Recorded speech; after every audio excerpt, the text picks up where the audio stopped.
एक बनिया के 3 बेटे थे। एक बार जब बनिया बीमार पड़ा तो उसने तीनों लड़कों को बुलाकर पूछा कि तुम लोग क्या करना पसंद करोगे, किस तरह की जिंदगी बिताओगे। बड़े लड़के ने कहा कि वह दुकान से ही गुजारा कर लेगा। छोटा बोला कोई अच्छा सा व्यापार कर लूंगा।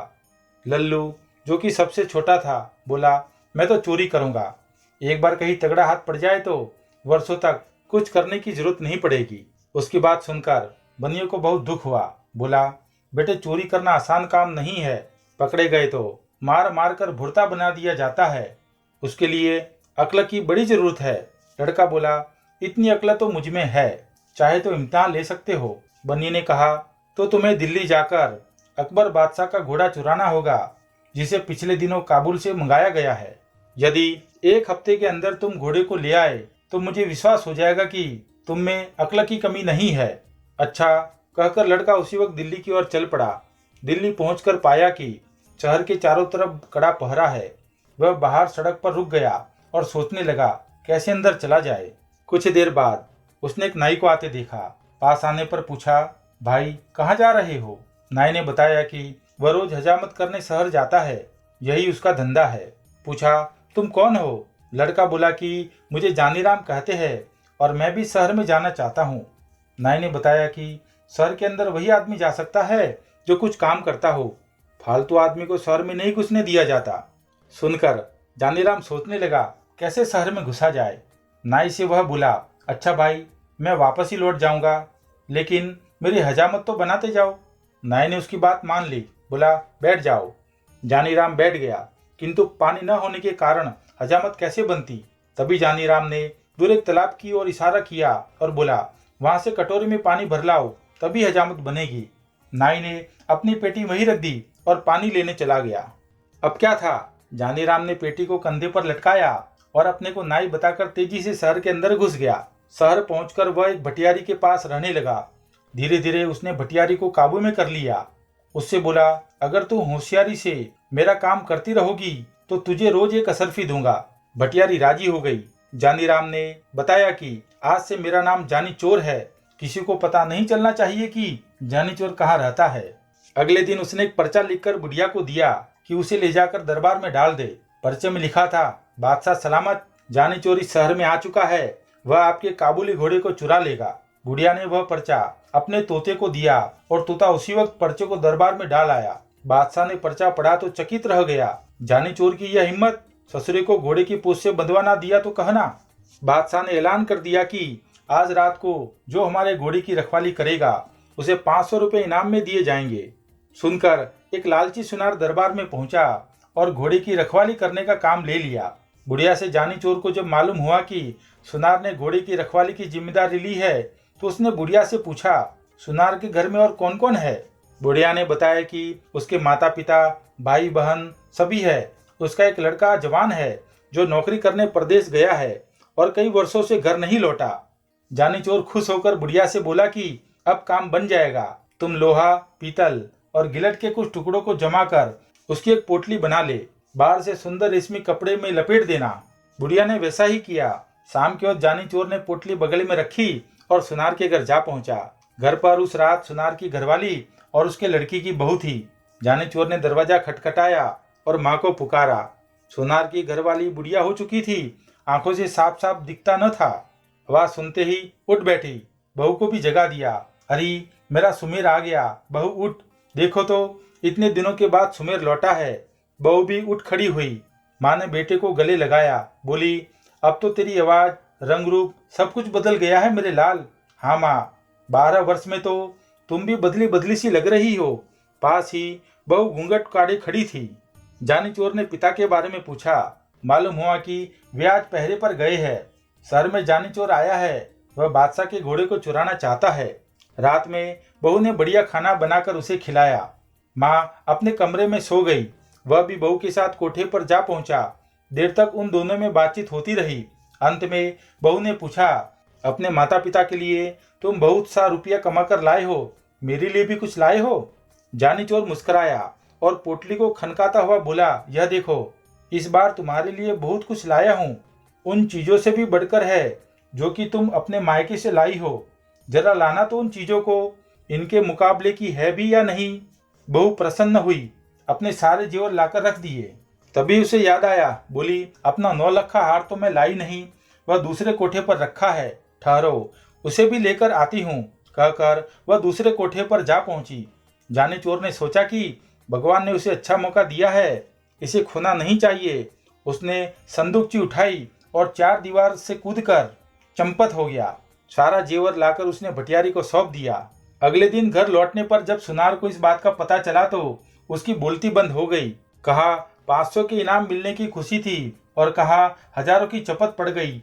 उसने सोचा कि यह जानी चोर का ही काम है। वह रोता तड़पता बादशाह के दरबार में पहुंचा और अपनी कहानी सुनाई। सुनकर बादशाह को आश्चर्य हुआ। सोचने लगा, चोर ही नहीं, वह साथ साथ उस्ताद भी है। किस तरह उससे अपने घोड़े की रक्षा की जाए। दूसरे दिन फिर दरबार में चिट्ठी आ गिरी। इसमें भी घोड़े को चुराने की बात लिखी थी। चिट्ठी पढ़कर बादशाह ने घोड़े पर कड़ी निगरानी रखने को कह दिया। इनाम की राशि 500 से बढ़ाकर 1000 कर दी। इस बार घोड़े की रखवाली के लिए कोई तैयार न हुआ। लोग सोचने लगे कहीं इनाम के चक्कर में घर का माल भी न चला जाए। किंतु शहर के कोतवाल से न रहा गया। वह मूंछों पर ताव देता हुआ बोला, अब उस बदमाश को मैं देखूंगा, पकड़कर बांध ना दिया तो कहना। जानी चोर ने भटियारे से फिर पता लगाया कि इस बार पहरे पर कोतवाल साहब आए हैं। उसने दुल्हन जैसे कपड़े पहन लिए और एक थाली में धूप बत्ती जलाकर मंदिर की ओर चल पड़ा। रास्ते में कुछ दूरी पर घुड़साल पड़ती थी, जहां घोड़े पर सवार हो कोतवाल साहब पहरा दे रहे थे। रात के समय एक सुंदरी को अपने पास से गुजरते हुए जब कोतवाल ने देखा तो रोककर पूछा, इस आधी रात में किसकी पूजा करने आई हो? औरत घूंघट निकालकर बोली, ठाकुर जी की पूजा करने आई हूँ। कोतवाल बोला, मैं भी तो ठाकुर हूँ। औरत हंसी के स्वर में बोली, हटो जी, क्यों मजाक करते हो? कोतवाल बोला, मजाक नहीं, सच कहता हूँ। तुम ठाकुर जी की पूजा करने चली हो, जबकि ठाकुर स्वयं तुम्हारी पूजा करना चाहता है। अच्छा तो चलो, वह मंदिर में चलकर पूजा करना। ठाकुर खुशी से उछल पड़ा और अपने घोड़े को साथ लेकर मंदिर में चला आया। उसने घोड़े को बाहर बांध दिया। हथकड़ी, बीड़िया और बंदूक लेकर औरत के साथ मंदिर के आंगन में जा धमका। हथकड़ी, बीड़ियों को देखकर स्त्री ने पूछा, ठाकुर जी यह सब क्या है? कोतवाल ने बड़े प्रेम से उसे समझाया कि ये चोर डाकुओं के गहने हैं, मैं इन्हें पहनकर देखूंगी। यह कहकर स्त्री ने हथकड़े लेकर अपनी कलाइयों में डाल लिए। उसकी कलाइयों से हथकड़ियां निकालते हुए कोतवाल बोला, यह तुम्हारे पहनने की चीज नहीं है, तुम्हारी कोमल कलाइयां इससे खल जाएगी। स्त्री ने हट की, नहीं जी, मैं इन चीजों को पहनकर देखना चाहती हूँ कि कैसे पहनी जाती है। अच्छा तो रुक जाओ, मैं तुम्हें दिखाता हूँ इन्हें कैसे पहना जाता है। जैसे जैसे मैं बताता जाऊँ वैसे ही तुम मुझे पहनाते जाना, कहकर उसने अपने हाथों में हथकड़ी और पैरों में बीड़ियां दिलवा दी। फिर मुस्कुराता हुआ बोला, देख लिया, इस तरह पहना जाता है, अब इन्हें खोल दो। कोतवाल की बात सुनकर स्त्री जोर से हंस दी। उसने अपनी नकली वेशभूषा को अलग किया और बंदूक उठाकर कोतवाल की छाती पर रख दी। पूजा करेगा बरखुरदार? जानी चोर की पूजा करना क्या आसान समझा है? जानी चोर का रूप देखते ही कोतवाल के होश उड़ गए। गिड़गिड़ाता बोला, भाई इस बार माफ कर दो, आगे से कभी तुम्हारे आड़े ना आऊंगा। किंतु जानी चोर कब सुनने वाला था। उसने कोतवाल को एक रस्सी से बांध लिया, उसके मुंह में कपड़ा ठूस कर घोड़े पर बिठाया और बादशाह के महल के आगे फेंक कर चंपत हो गया। सवेरा होते ही शहर में हलचल मच गई। जानी चोर ने कोतवाल की वह दशा बनाई जो आज तक कभी न बनी थी। लोग जानी चोर के नाम से थर थर कांपने लगे। दरबारियों को लगा कि अब उसके हाथों से घोड़े को बचाना मुश्किल है। दाव लगने पर वह घोड़े को अवश्य ही उड़ा लेगा। दरबार में फिर पर्चा आ गिरा, जिसमें काबुली घोड़े को जल्दी ले भागने की बात लिखी हुई थी। इस बार 5000 रुपए इनाम रखने पर भी कोई रखवाली के लिए तैयार न हुआ। बादशाह को बड़ी चिंता हुई कि किस तरह घोड़े की रक्षा की जाए और जानी चोर को जिंदा पकड़ा जाए। कोई उपाय न सूझा तो बादशाह ने स्वयं निश्चय किया कि वे अपने हाथों चोर को पकड़ेंगे। सोचकर बादशाह उसी काबुली घोड़े पर बैठकर पहरा देने लगा। जानी चोर ने पता लगा लिया कि इस बार स्वयं बादशाह पहरे पर है। वह एक बुढ़िया का रूप बनाकर मंदिर वाली सड़क पर जा बैठा और चक्की आगे रख अनाज पीसने लगा। सड़क के किनारे बुढ़िया को अनाज पीसते देख बादशाह ने पूछा, इस वक्त किसके लिए अनाज पीस रही हो? बुढ़िया हाँफती हुई बोली, क्या करूं सरकार, बुढ़ापा बहुत बुरा है और उससे भी बुरी चीज है गरीबी।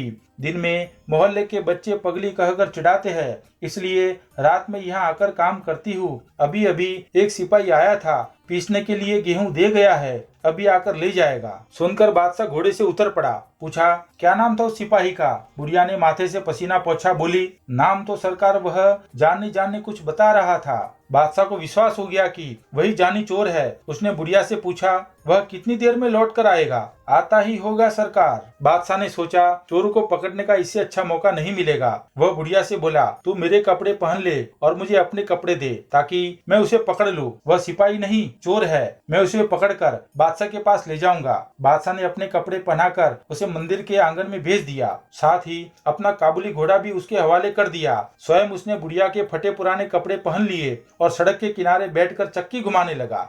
हाथ में घोड़ा आते ही जानी चोर फूला न समाया। वह तुरंत घोड़े पर चढ़ा और एड़ लगाते हो बोला, बादशाह सलामत, तुम चक्की पीसते रहो। जानी चोर तो यह भागा। बादशाह ने आवाज सुनी तो कलेजा धक रह गया। हाथ से चक्की छूट गई। वाह रे जानी चोर, तू तो अकल का पुतला निकला। उधर जानी चोर बादशाह की पोशाक में घर पहुंचा तो बनिए को विश्वास हो गया। बोला, शाबाश बेटा, अब तू जरूर चोरी कर सकता है, किंतु याद रख, गरीब को कभी परेशान न करना। ईमानदारी और मेहनत से कमाए गए धन पर डाका नहीं डालना और गरीबों की सहायता करने में पीछे न रहना। अब जाकर बादशाह को घोड़ा वापस करा। सुनकर जानी चोर घोड़ा वापस करने निकल पड़ा।